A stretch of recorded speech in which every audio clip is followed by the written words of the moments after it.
नमस्कार मैत्रिणींनो, मी दीपाली तुमचं दीप्स कॉर्नरमध्ये स्वागत करते। आज आपण पावसाळा स्पेशल पालकाची भजी पाहणार आहोत। त्यासाठी मी थोडासा पालक घेतलेला आहे, तो स्वच्छ निवडून आणि धुवून घेतलेला आहे। सोबतच मी 2 वाट्या बेसन घेतलेला आहे आणि एका प्लेटमध्ये मी 1 ते 1.5 चमचा लाल तिखट घेतलेले आहे, अर्धा चमचा हळद घेतलेली आहे, 2 चमचा धनेपूड घेतलेला आहे, थोडीशी जिरेपूड घेतलेली आहे, थोडासा लसूण बारीक ठेचून घेतलेला आहे आणि थोडासा ओवा घेतलेला आहे। तर सगळ्यात आधी बेसनामध्ये आपण जे हळद, तिखट, जिरेपूड, धनेपूड आणि लसणाची पेस्ट घालणार आहोत। सोबतच आपण जो ओवा घेतलेला होता तो आपण हातावरती घेऊन त्याला असं आपल्याला क्रश करून घ्यायचं आहे आणि तो ह्या बेसनामध्ये आपल्याला घालायचा आहे। आता यामध्ये पाणी घालून आपल्याला हे सगळं व्यवस्थित मिक्स करून घ्यायचं आहे।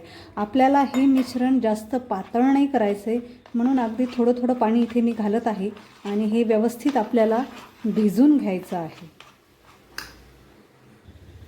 पहा, हे अशा पद्धतीने आपल्याला भिजून घ्यायचं आहे। पहा, मी जास्त हे पातळ केलेलं नाही, अगदी घट्टसर आहे।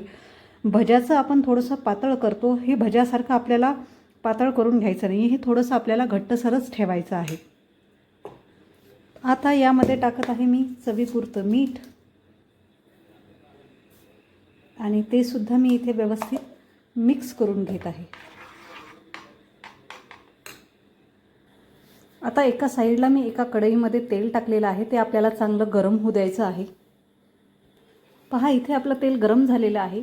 आता हे गरम झालेलं तेल आपण जे बेसन भिजवलं होतं त्यामध्ये मी थोडंसं टाकून घेत आहे। यामुळे आपले जे भजे आहेत ते एकदम क्रिस्पी असे होतात। आता हे जे तेल टाकलेलं आहे हे सुद्धा मी व्यवस्थित मिक्स करून घेत आहे। पहा, आपलं तेल चांगलं गरम झालेलं आहे।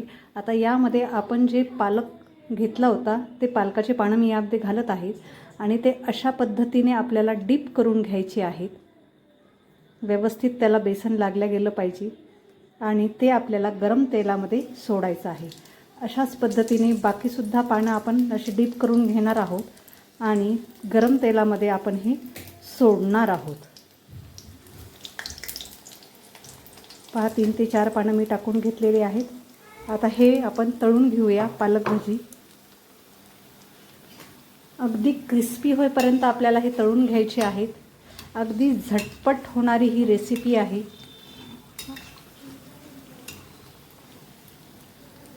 पहा, कोणताही सोडा इथे मी घातलेला नाही आहे, तरीसुद्धा हे किती छान असे फुललेले आहेत। थोडेसे लालसर अजून आपल्याला होऊ द्यायचे आहेत। पालक भजी व्यवस्थित तळल्या गेलेली आहेत। आता हे एका ताटामध्ये आपण काढून घेऊया आणि अशाच पद्धतीने आपल्याला राहिलेले पालकाचे पानंसुद्धा आपण तळून घेऊया। तर तयार आहेत आपली पावसाळा स्पेशल पालक भजी। तुम्हाला ही माझी पालक भजी बनवण्याची रेसिपी आवडल्यास नक्की माझ्या चॅनलला लाईक, शेअर आणि सबस्क्राईब करा। थँक्यू।